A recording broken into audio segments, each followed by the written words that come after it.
let's do a quick recap and you tell me something you got from last year. Thank you. Thank you, Sister Jovan. Yes, yes, yes, yes.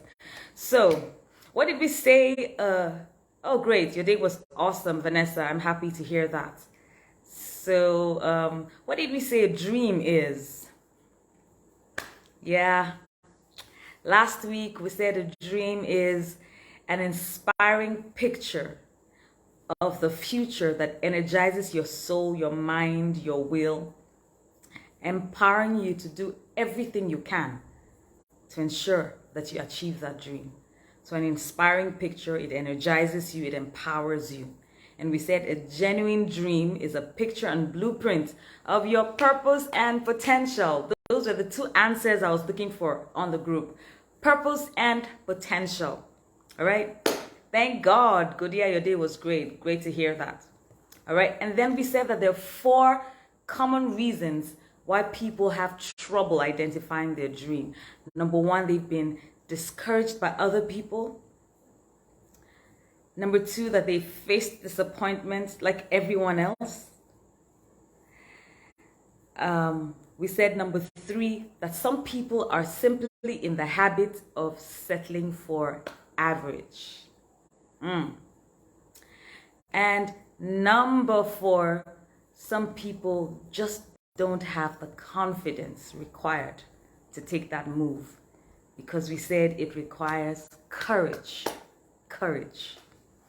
to share your dream with someone else. And today we're saying something really special.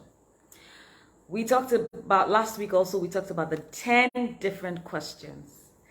So I see your comments are coming a little bit behind me, but I trust that you're following. I'm going to give you some time. I trust you're following me. So we did the greetings first, and we did a little recap. We said we talked about 10 questions. Yes, great. So thank you, Dofan. Means we're in sync now. Yes, lack of confidence. And then we talked about 10 questions that we can ask ourselves. These 10 questions will test the dream, will put the dream to the test. And this is really exciting. While I was preparing to bring this to you, I was thinking about myself, thinking about my dreams. Let me just share one quickly with you before we move on. While I was scrolling through Facebook today, looking at the comments and everything, I sort of went back to my inbox, and I don't know how I just came across this one lady that I had chatted with about 2 years ago, telling her she works in a school where I wanted my son to go to. And I saw that I chatted with her in 2000, more than 2 years ago. And I was asking her questions about the school. How do I get in touch with, the leadership of the school? How do I get my son in? And guess what? Today, my son has been admitted to that school. And I was like, I wasn't even thinking that I had made all those moves. But I just told myself, wow, surely dreams do come true. So your dreams are valid. But let's test the dreams. Is it really your dream? And that's the first question. It's the ownership question. So can I see someone type in there, the ownership question? You can share the video with your friends, because this is really great. This is really, really beautiful. I have some great examples to let you see, to help you see this ownership question. So type right there in the comment section, the ownership question. And the question is my dream really my dream? Let's test your dream. Oh yes, thank you. Yes, your dreams are valid. Your dreams are valid. Let's test the dream. The ownership question. Comfy is in the house. Yes. The ownership question. Thank you very much. Now let me say this. The thing about the ownership question that really, really gets to me is the fact that many people today rely on the opinions of other people. Many people post on Facebook because they want to get the likes.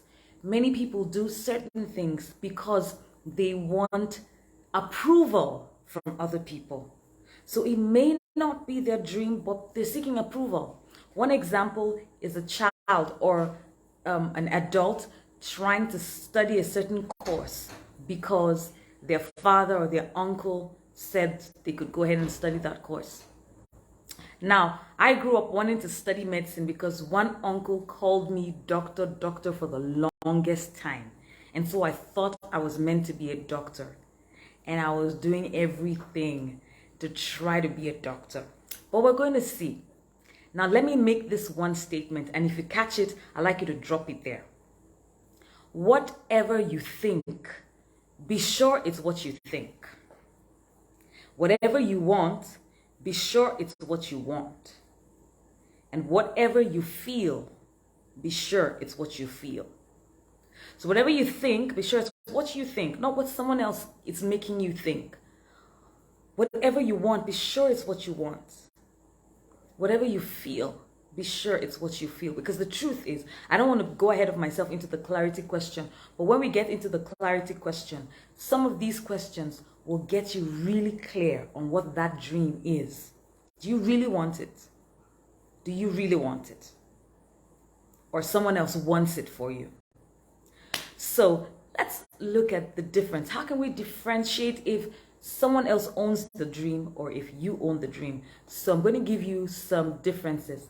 When someone else owns your dream, it will not have the right fit. Kenneth Hagin puts it this way: it's like trying to wash your feet with your socks on. So number one, when someone else owns your dream, it will not have the right fit.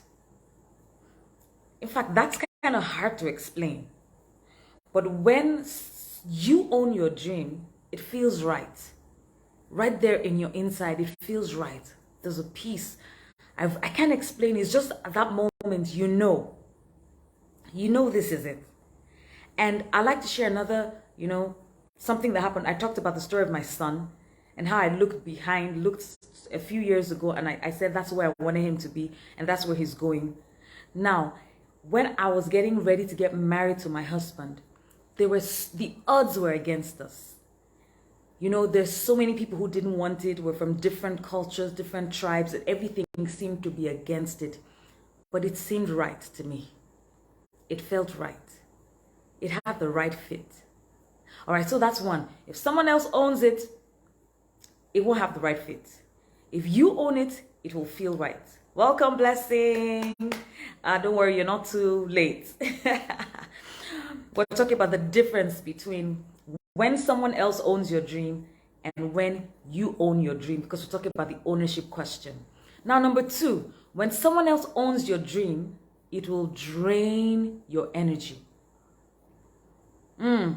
It's like I have examples for each of these points. It will drain your energy. Some of you read my post, and when I left my old job, I came to the point where I was completely drained. I didn't want that.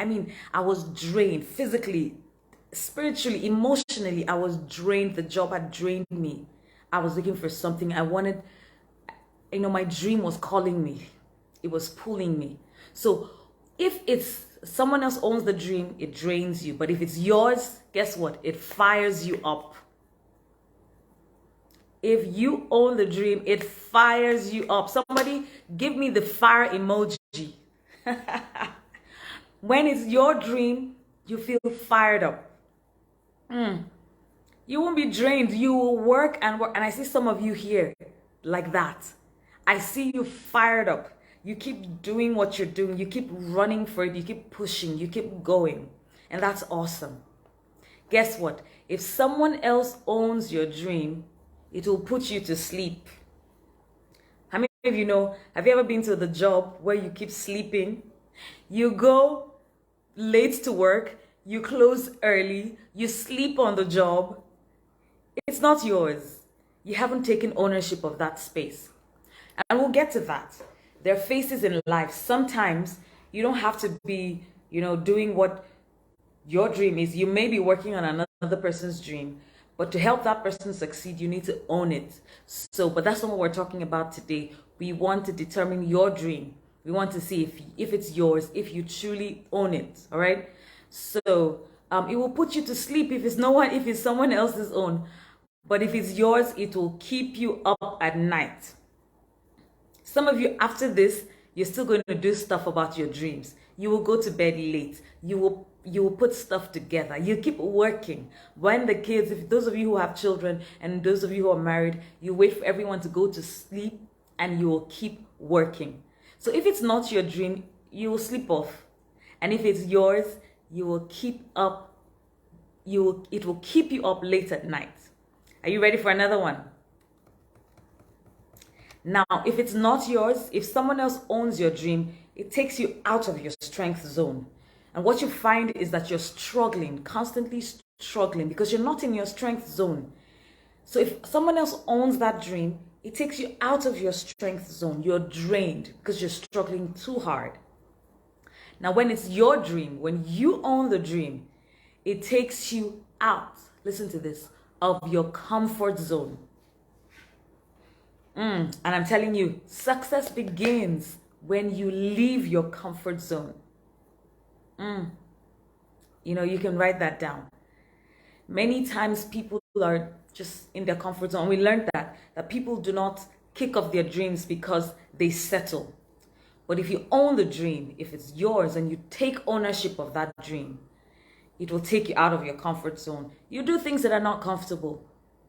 I've locked my doors because I don't want my kids disturbing, because I want to pass this across. It may not be comfortable, but hey, that's not what we're looking for. The dream has us. At the point where you come to the place where you're owning your dream owns you.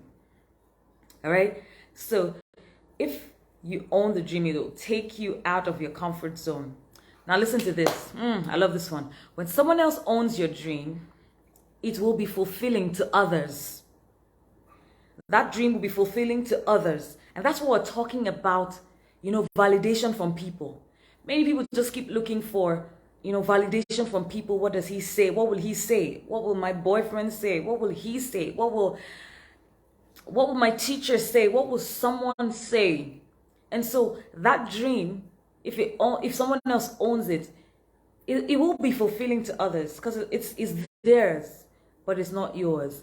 But when you own your dream, it will be fulfilling to you. I know there's some of you here, after you've gone out, you've chased your dreams, you've taken the courage to pursue your dreams. When you fall back on the bed, it's like that scripture that says, the sleep of a laboring man is sweet. Somebody who has just kind of given himself out for a cause, for something that they love. You just go to sleep. And you can't wait to wake up, to continue what you left off. And the final one for this part is, if someone else owns your dream, it will require others to make you do it. As a leader, I've seen that so many times in church, in business. There's some people who work under me, and listen to me, and I'm going to get to that point. When I say owning your dream, it doesn't necessarily mean that you are the pioneer of that dream. Okay? And I'll give an example. For instance, I'm married to my pastor. Yeah, I married my pastor. And I know God gave him a vision. But I took ownership of that dream. And so if you don't own the dream, it's going to require other people to get you to fulfill that dream. But when you take ownership of that dream, you will feel like you were made for this. And that's how I feel many times when I'm doing the things that I do. I feel like I was born for this. I was made for this. If you believe that you're doing what you were made for or made to do, can you just drop in the comment section and say, I was made for this? Extra ginger, thank you. Own the dream. Own the dream. Let me tell you, even if you're working on someone else's dream and God wants you there, if you're working on a job for a while, own it. Wake up to it. Own the dream. Now you're going to ask me, how do I take ownership of the dream? And thank you.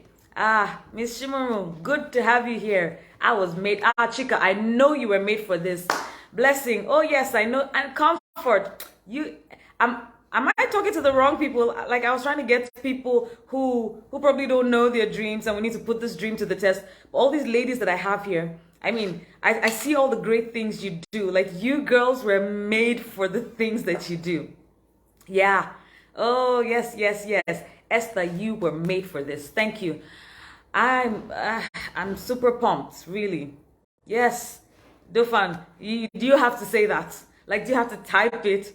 I know you were made for this. Constantly dishing out value on your different platforms. Well done, girls. Well done. And I hope that you can bring more people here. Ah, Joy Williams. Like, I don't know you were made for this. Uh-huh. Uh-huh. Oh, yes. Inner circle.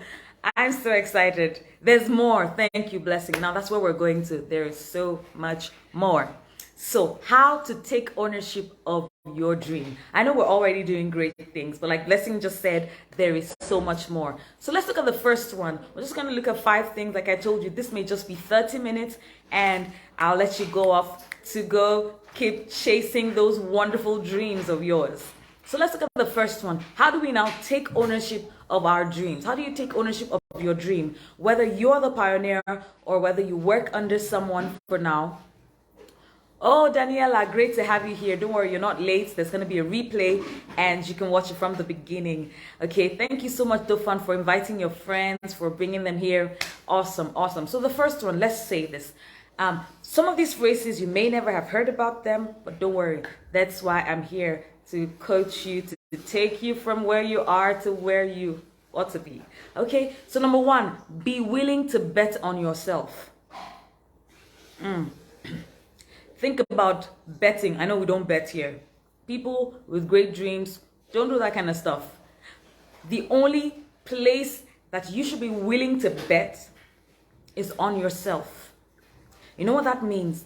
That you can put the money on your table for yourself. That you can put the money on yourself. Put the money on yourself. All right? Be willing to bet on yourself. Now, I'm going to explain that to you, but I need you to write this down. You may succeed if nobody else believes in you, but you will never succeed if you don't believe in yourself. I'll say it again. You may succeed if no one else believes in you, but you will never succeed if you don't believe in yourself. Yeah, before you throw me off and say, no, I believe in God. Believe in the God in you. Okay? He's put himself in you. Believe in your God-given abilities. Believe in the things that he has put in your hands. Believe that you can. I think you should type it in, I believe I can. Now, what does it mean to bet on yourself? It's like, put the money down, I can do this. You know, when you bet on a team, you're giving your all. You're saying, I know this team will win. There are 2 teams playing, and you say, you bet on one team, and you say, Arsenal is going to win this game. If there are any footballers, if there are any, football fans in the house, you can bet on a team. But try betting. Don't try. Be willing to bet on yourself. To say, yes, I know Avese can. I know that I can. I know that I can. I believe I can. Yes, thank you. I believe in you. I believe in you. Guess what? You can borrow my belief in you. I believe in you. I believe in the things that you're doing. I believe in your God-given abilities. The fact that you're here on this platform, I believe you can. I know you can. So be willing to bet on yourself. A healthy self-worth, creates a healthy net worth. That's what someone says. So it's a healthy picture of yourself. There's so many people who have settled for less, who don't think that they can, who wish, you can even hear it in their voices, I'm not sure I can do this.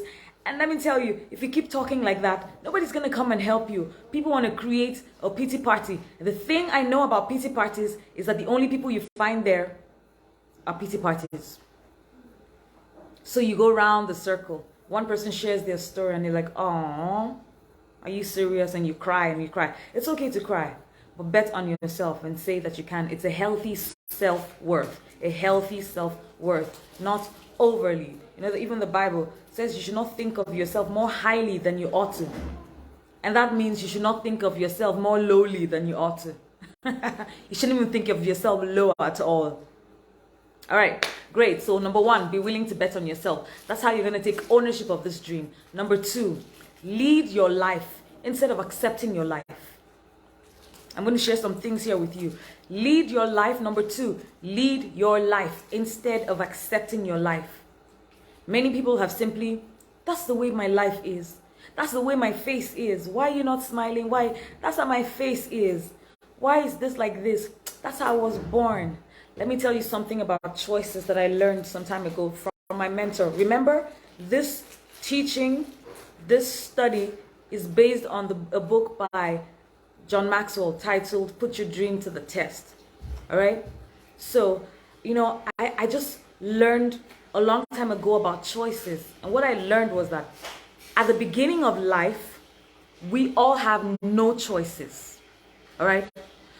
We were born with no choices. And what does that mean? Don't worry, even if I'll try my best not to go too fast. But again, the video will be available for you so you can watch. So much value on this platform. So, when you were born, when we were all born, those of us watching now, those who will be watching the replay, we were born with no choices. What does that mean? You didn't choose your parents. You didn't choose your dad or your mom. You didn't choose what town to be born in. I bet some of us, if we had to choose where to be born. I did this class with my primary 4 students, and I asked them where would they have loved to be born. I heard a lot of things: Israel, America, China, and they were calling lots of places. I'm like, you guys don't want to be born in Boko. Anyways, so we were all born with no choices. We couldn't choose our nationality. We couldn't choose our genetic makeup. There's so many things we couldn't choose. We couldn't choose the color of our skin. We didn't make those choices. But guess what? As time goes on, there are certain things we can choose in life. Now that brings us all to a playing field. Some people have done better because they've made better choices. So don't make any excuses. Anyways, let me stick to the topic. How are you taking ownership of your dream? So number one, be willing to bet on yourself. Number two, lead your life instead of accepting it. So don't say, I was born here, so this. Jesus was born in a manger, but he wasn't thinking like a goat. Yeah, that deserves some some clap emojis. My physical audience. My daughter is laughing here at that statement. She's my on-site audience. So lead your life instead of accepting it. Lead your life. Write that down. Number two, lead your life instead of accepting it. Now, leading your life requires making the right decisions. Like we said, making the right choices, but not just that. Making the right decisions and managing the decisions daily. Thank you, Vanessa. Thank you. So, leading your life requires making the right decisions and managing those decisions daily. Okay? So, I made some decisions, like I talked about my son's school, and I began to manage those decisions. The question again is, do you really want it? Welcome, Mrs. Charity. Great to have you here. I'm not sure I can pronounce that second name, so thank you for coming. Lead your life instead of accepting it. That's how you're going to take ownership of that dream. Remember last week we said it's not going to be easy, but it's possible. So number one is be willing to bet on yourself. Put the money on yourself. I wanted to be a speaker. I went ahead and paid for, speaking and coaching and training lessons. What do you want to do? What do you want to be? Are you willing to put some money aside? You want to grow personally. You want to do your personal growth development. I put out a course there. Some people have paid for it. Are you willing to pay for it? Are you willing to bet on yourself? Like, I'm worth this. I'm worth the effort. I'm worth the investment. Put the money on yourself. Be willing to bet on yourself. Lead yourself without accepting. Lead yourself, and don't just accept it. All right? Number 3 is love what you do and do what you love. So when I found out while on the job, I had spent 8 years on the job. I knew it was a passing time for me. I knew that's not where, I wanted to be in the ministry. I wanted to give my time to it. I wanted to give my time to the school.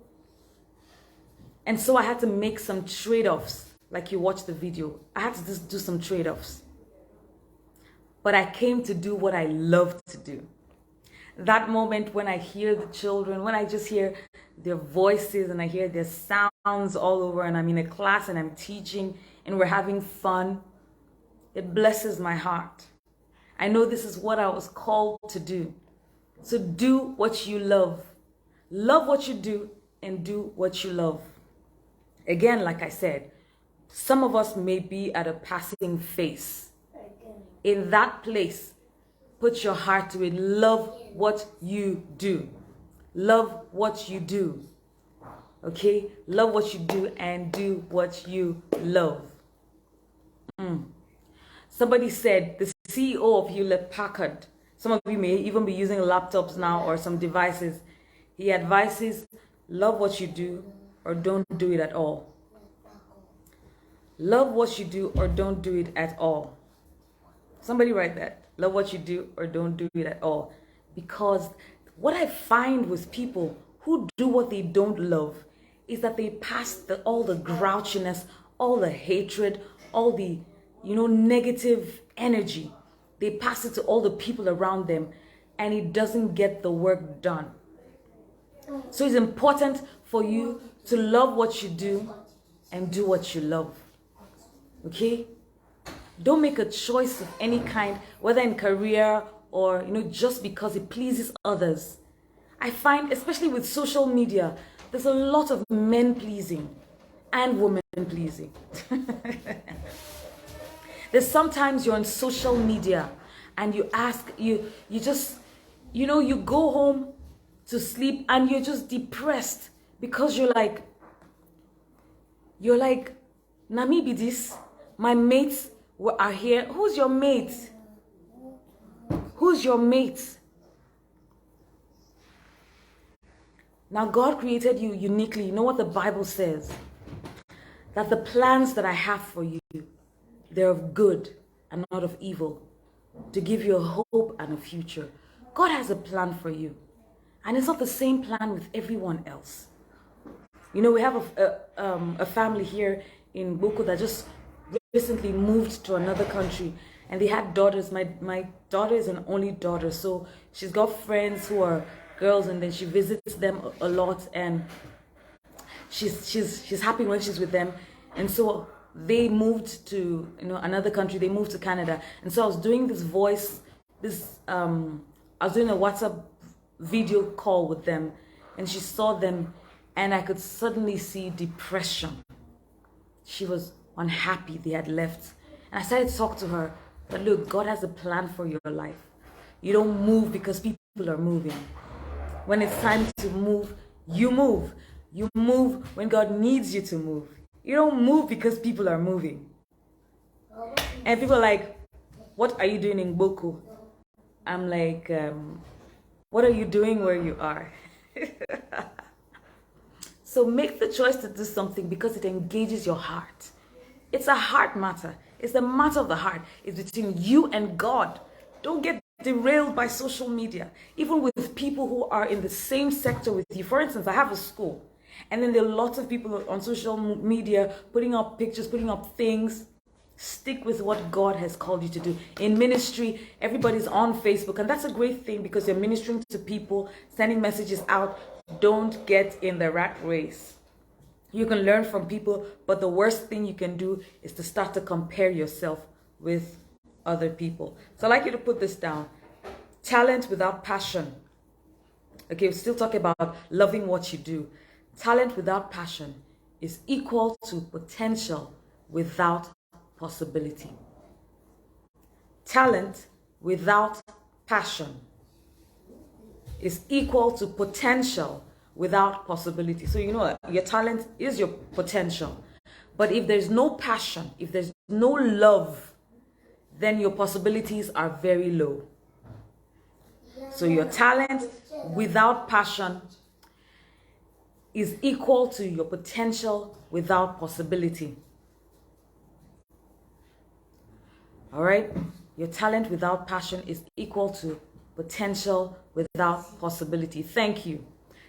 The next one is that passion without talent. So you can't do without either of them. There's got to be talent and there's got to be passion. So the first one says talent without passion is equal to potential without possibility. The next one is passion without talent is equal to passion without potential. Just remember, the talent and the potential are the same. So you can have passion, but if there's no talent there can't be any potential. But here is the real deal. Your talent with your passion is equal to potential with passion. That means that you can have a talent for something. You may be filled with potential. When you add passion to it, you are unstoppable. With passion. Passion is the energy you need to fuel that dream. Yes, let people see you. I told you last week, run your race. Chase the dream. When somebody looks at you, let them ask, what is chasing her? Or let them ask, what is she chasing? That's why they say you're chasing your dreams. Chase the dream with passion. Chase it with all that's inside of you. And the final one is, do not compare yourself. Number 4, do not compare yourself or your dream to others. God is such a wise God, and everybody's dream is unique to them. I own a school. Mrs. Charity right here owns a school. There are lots of us here who are doing great things. I could never do it like you do it. And you could never do it like I do it. So it's unique to you. We can learn from one another, but there's no need comparing. I know of people who compare themselves and they go back and they're literally depressed. Welcome, Regina. And here's what Joyce Meyer has to say about this. He says, God will help you be all that you can be, but he will never help you be someone else. God will help you be all that you can be, but he will never help you to be someone else. God will help you be all that you can be, but he will never help you. Wow, amazing. I'm so honored to have you here, Mommy Elizabeth Gumwalk. God bless you, ma. Thank you for believing. Thank you for joining us this evening. Such an honor, man. Thank you so much. So, don't compare yourself or your dream to others. Your dream is unique. What God has called you to do is unique. What he has placed in you is unique. We could never do it the same way. And that's what Joyce Meyer said. God will help you be all that you can be, but he will never help you be someone else. And so if you focus too much attention on who you aren't by comparing yourself to someone else, you completely lose sight of who you need to become. I'll take that again.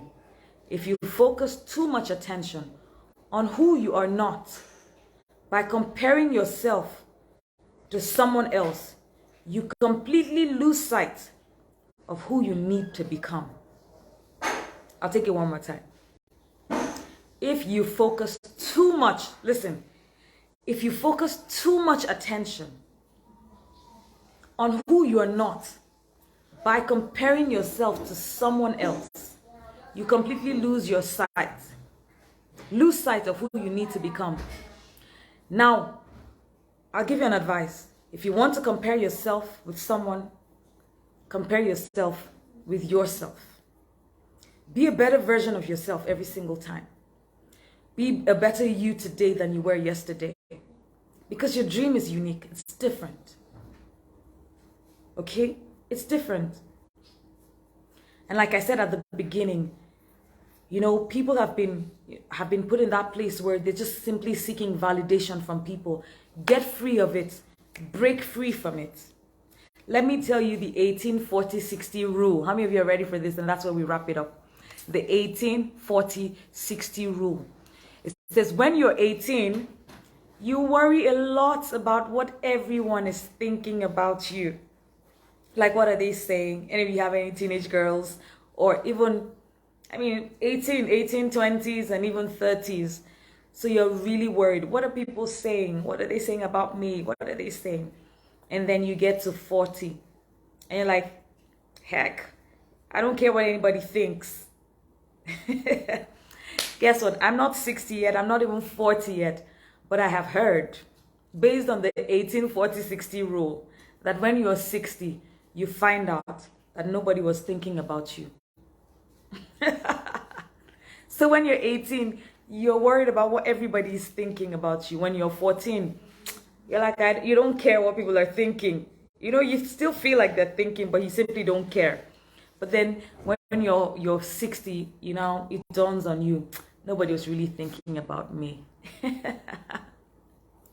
So listen to this. You might want to write this down. There's just so many nuggets I'm just dropping for you, right? Seriously, Chica, that's really funny. Yes, Joy, thank you for sharing that. If you focus too much attention on who you are not, you completely lose sight of who you ought to become. Thank you. Thank you for, for sharing that and for throwing light to it.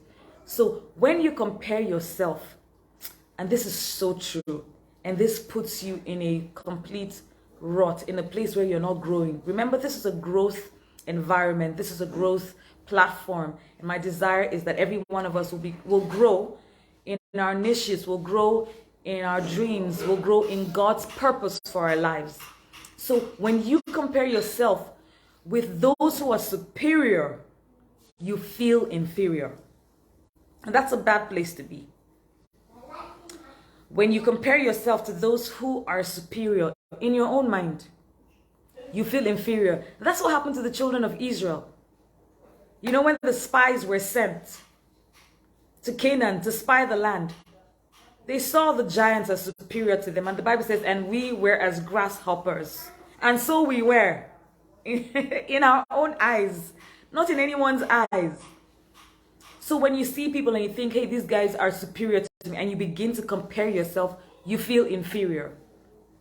On the other hand, when you compare yourself to people that you think are inferior to you, you feel superior. But then again, you may just be living a lie. Because the feeling of inferiority is no different from the feeling of superiority. Remember what I said? The Bible says not to think of yourself more highly than you ought to. And also, you don't have to think of yourself low. God doesn't think of you that way. There's a healthy self-perception that you must have. I'm telling you, that perception will take you places. You will stand before kings unintimidated, still respectful. And that's what I love about the life of Jesus, because he was both the lion and the lamb. There are places where that fierceness shows up, but there's a respect. Nobody, climbs over your head, yet you remain humble. So no need to feel inferior, no need to feel superior. Here's the balance that you can make. When you stop comparing yourself with others, superior or inferior, you feel empowered. Wow. You feel empowered to create or concentrate on your own dream. Amazing. When you stop comparing yourself with other people, you feel empowered. Let me give you the last one. One more. Let's do one more. I said that was the last one, but here's the last one. Believe, in order to own your dream, believe in your vision for the future, even when others don't understand you. Believe in your vision for the future, even when others don't understand you. People didn't understand. I was talking to a friend today. my administrator in school. I was talking to her and I said, imagine, my husband came to visit me. We're not married at the time. He came over to Jos to visit me and we went to take a picture. And when I went back to collect the pictures, then, it wasn't digital cameras and all that. I went back to collect the pictures and a cameraman was asking me, like, who is that? Is he your husband to be? I said, yes. He said, what does he do? I said, is he pastor? He said, what's the strength of the church? Back then, I don't know how strong we were. And he was like, are you sure this is what you want to do? Marry a pastor? How's he going to take care of you?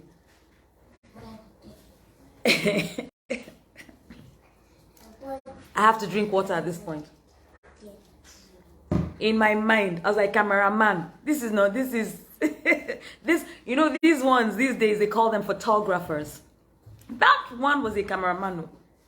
And he was asking me if my pastor husband could take care of me. Such insolence. But guess what? When people are unable to talk you out of your dream, then you have taken ownership of that dream. Remember, we said many people don't even kick off. Many people don't start their dreams because they are discouraged by others.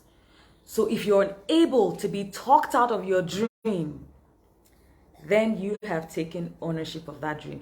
And that's how I took ownership of the husband. And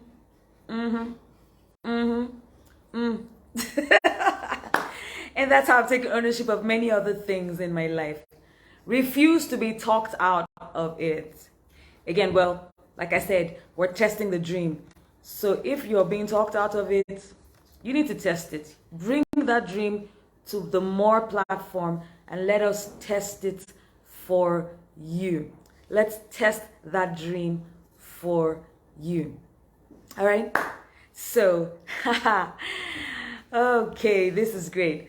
We're going to go quickly over the 5 points. Now, in order for you to take ownership of that dream, oh my dear Daniela, tell the cameraman, tell him to come and see. Yes, dear, life is in stages, okay? So, number 1, be willing to bet on yourself. And that's, I'm going to introduce you again. Ruth, if you're still in the house, kindly post the link to the more chats that we have. The replay, it's available. I've been listening to it again, and I've been listening to the things that Coach Bissy said, and to the things that Deborah said. Those are, life-changing things. I'm a growth-oriented person. I want to keep growing. And these things, you don't listen to them once. You keep listening to them. Now, I'm giving you so much value on this platform.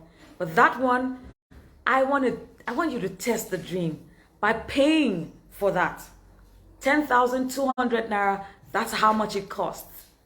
I'm not going to give bonuses yet because I want to see people who can bet on themselves, who can put money on the table. I've into training. I've put over 1 million into trainings, personal development trainings. I've traveled to different places because I believe in myself. Yes, I believe in the God in me. I believe in what He's put in my hands. And I believe that for it to bless other people, it needs to grow in my hands. So I'm willing to bet on myself. That's the first thing we said. Take ownership of your dream. The replay, somebody put the link there. Thank you, Ruth. That's the link. Click on the link. 10,200 Naira. That's all it costs. And right there, in the 10,200 Naira, there's so many bonuses because BC points you to our pages. Deborah points you to our pages. Relationships that you can never regret. All right. Number 2, lead your life instead of accepting it. You don't have to stick with the choices that you were born with. You can make a change. You can change. And then while you're leading your life, we said that it requires making the right decisions and managing those decisions daily. It's one thing to make a decision. It's another thing to manage those decisions. That will cause you to lead your life instead of just accepting it. Number 3, in order for you to take ownership of that dream, love what you do and do what you love. And we know that it's a combination of talent and passion, talent and love, potential and passion. You may be called to do something, you may have the potential to do it, but where is thy passion, sister or brother? They have to work together. There's a talent, there's a passion.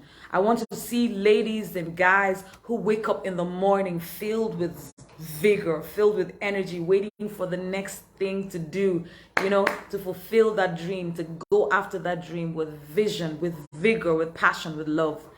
Number 4, do not compare yourself or your dream with others.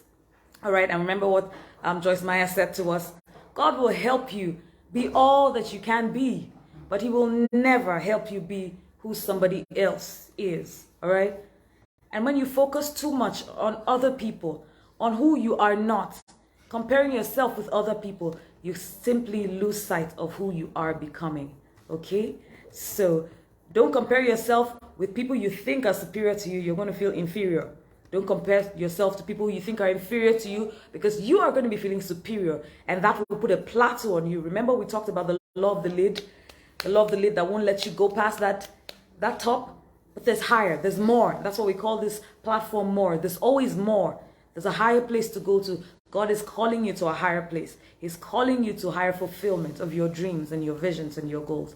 And number 5, we said, believe in your vision for the future, even when others don't understand you. So even as much as they didn't understand why I would want to go with a pastor who didn't seem to have anything,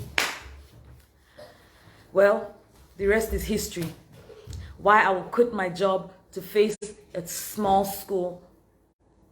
Again, the rest is history. It's a matter of dream. It's a matter of vision. It's a matter of a picture. Remember, it's an inspiring picture that energizes your spirit, your soul, and your body, and empowers you to do all that is within your power to make sure that that vision comes to pass. That is what a dream is. It's amazing. Woohoo! 45 minutes. Now, my last words to you for today. I will come back again next week, and we will talk about the test of clarity. Today we talked about the test of ownership. We're testing the dream. I'm sure you're seeing. For some of you, you'll be like, that one, they forced me.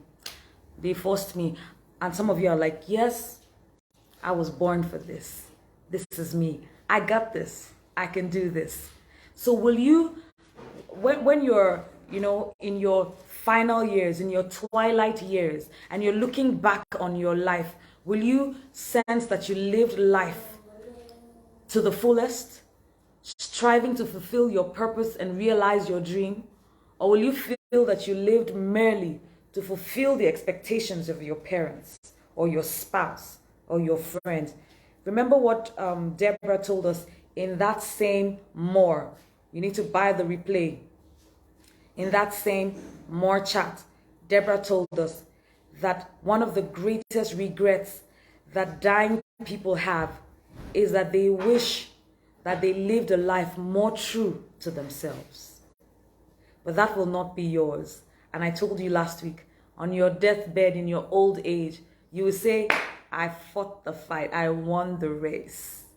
And there lies before me the crown of righteousness, the crown of glory awaits me. So you're not going to be living life just to please other people. Are you going to feel that you lived merely to fulfill the expectations of your parents or spouse? What will you have done with the gift of life? If you think that question will be important then, it should be more important to you now. So the first step is being able to answer it well. So take this ownership, take ownership of your dream and prepare to start moving forward. And those of you who are already moving, change the gear, put in the passion, put in the love, and let's do this. Let's do this. Thank you for spending the evening with me. I'm about to go off. Again, the platform is open. We don't have time to take questions here. So you can drop your questions on the platform or inbox me, especially if you're a wife. I didn't get to go into that, But how can you take ownership of a dream that you know God has placed in the heart of your husband and run with it? We got this. I'm here for you. And I'm rooting for you. I believe in you. And you can borrow my belief in you until you can catch up with yours. I believe in you. I believe in what God has put